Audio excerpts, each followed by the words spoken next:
Hey there, everyone. My name is Mitch, and I'm an alcoholic, and I have your daily reflections for today, December 9th, 2020. And again, I would just like to thank you for listening and checking these videos out whenever you have time to. Um, that's my goal, is to help, and I hope I have helped more than I have annoyed. And today's is a really good one. It's about what I enjoy doing as well. This one is titled Love with No Price Tag.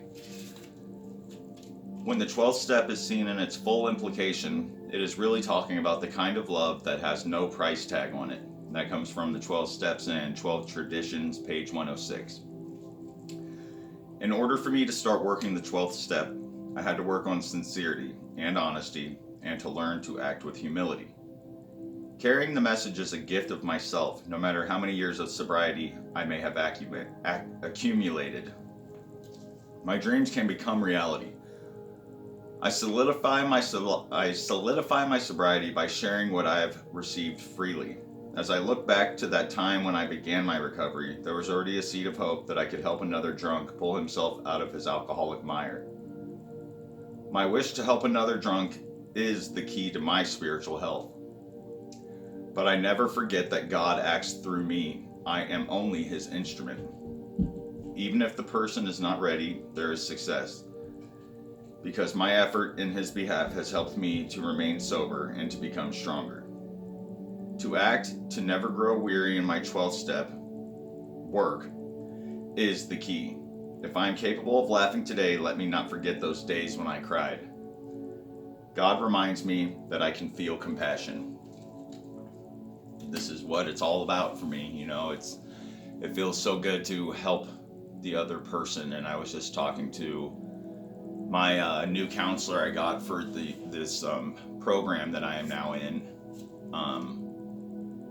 and I'm just very excited about it because I'm looking at it as it's school. It's not something I'm forced to do. It's something I got accepted to do, and I'm very gracious to be able to learn from this program. And eventually I will seek credentials to becoming a peer counselor of some sort. And it's just really cool. And we were talking about it, and I'm like, I feel like I can offer so much more than someone that does that kind of profession, that was never an addict of any sort, who's never been in that lifestyle. So that is a very special gift I've gotten. I guess it's how you want to look at it, or if you want to look at it like that. But that is what keeps me sober. That's also what we were talking about, and I've mentioned in other videos, where all it takes is that one drunk person to show up at a meeting for you to, or that person on day 1 or 2 or whatever it might be, for you to see who you are. It doesn't matter how many days you have and how sober you've been and how great you've been doing. It's all really a never-ending circle. I mean, I am recovered, but I will always be an alcoholic. And I know some people don't like to label themselves that, but I mean, in my opinion, I am an alcoholic. I just choose to not drink. But I know if I did drink, what I would do again, which is ruin my life and go through those steps again to ruining my life real quick and pushing those away that I love. So in that sense, I am an alcoholic and always will be. It's not something like I should have to go, I am no longer an alcoholic, or like that guy in the commercials for Malibu Rehab that's like, I was an addict, now I'm not. I'm like, I don't know about that. So if you went out and did drugs again, would you not turn into that same person you were before? Anyway, that's my opinion on that. But it's a free gift that I can give to others, and that's why I enjoy doing these videos. It's great. It's what keeps me sober, and I know it's not me doing it. Also, in my opinion, this is God doing this for me. And I've had many experiences, spiritual awakenings and experiences throughout this sobriety. And before I achieved it, that I knew there was something more going on than just myself. And I know that there's a spirit that resides inside me, and there's a bigger plan. And I feel that plan is to help others. Also, even if the other person is not ready, there is success, because my effort in his behalf has helped me to remain sober and to become stronger. So it's like anything, you could do your best and you plant a seed. We can't make people become um, sober and to get it, but you can plant that seed, and that's what's very important about it. Because most of the time they know it anyway, but you've done your part, and it's a short life, like I'm always saying, and that also takes me to how important our time is, and to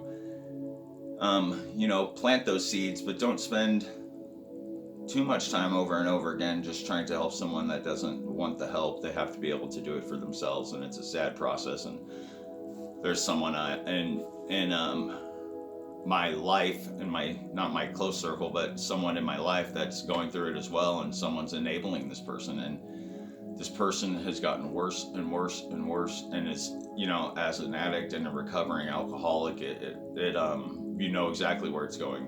But these family members are so close to this person that they are hurting him more and more and more.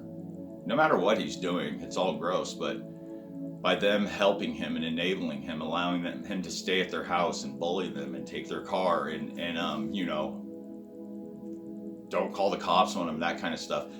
You just enable this person more and more and more, and eventually he's going to kill someone. Eventually he's going to kill himself. Something major is going to happen that they won't be able to help him with, but they just can't see that.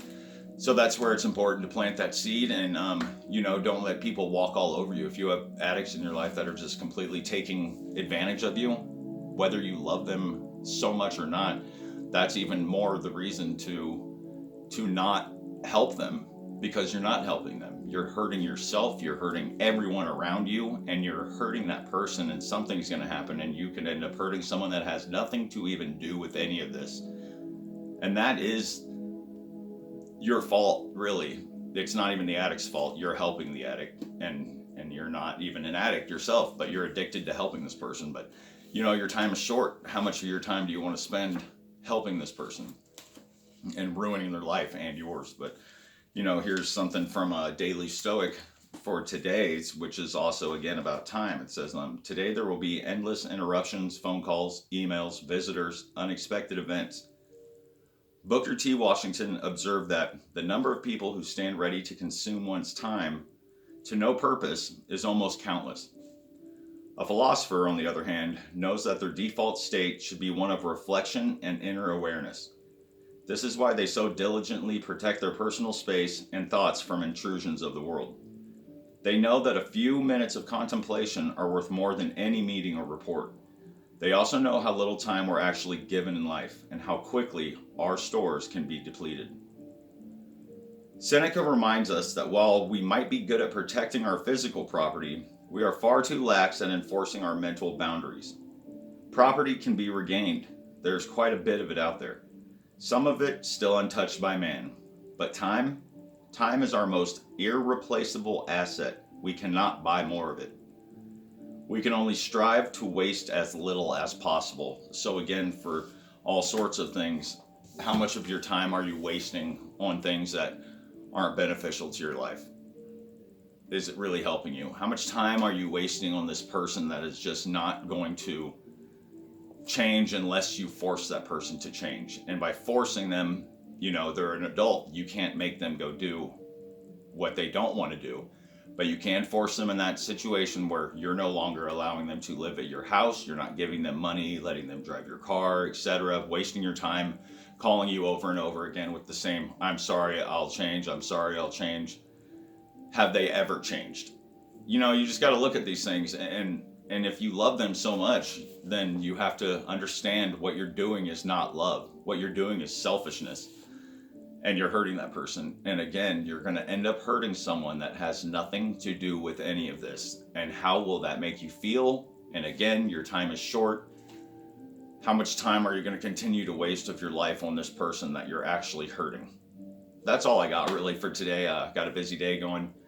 Feel positive about today. I hope you guys enjoyed this daily reflection. And please leave a comment below and give me a like and share this with anyone you think it might plant a seed with. Don't worry if you're going to offend them, because obviously if you share it with someone you kind of know that they're about this kind of life anyway, or want to be about this life. Obviously, don't share it to someone if you think they have a drinking problem, but they don't. That's kind of offensive, probably. But anyway, I appreciate all of my listeners, and let's all have a good day. Love you guys. Remember, one day at a time, we could do this. Remember that your time is short. Today is long still. Let's get some stuff done today. Let's do an act of kindness for someone without expecting any results in return, and let's keep our hearts open and help one another. Love you guys. Have a blessed day. I'll pass.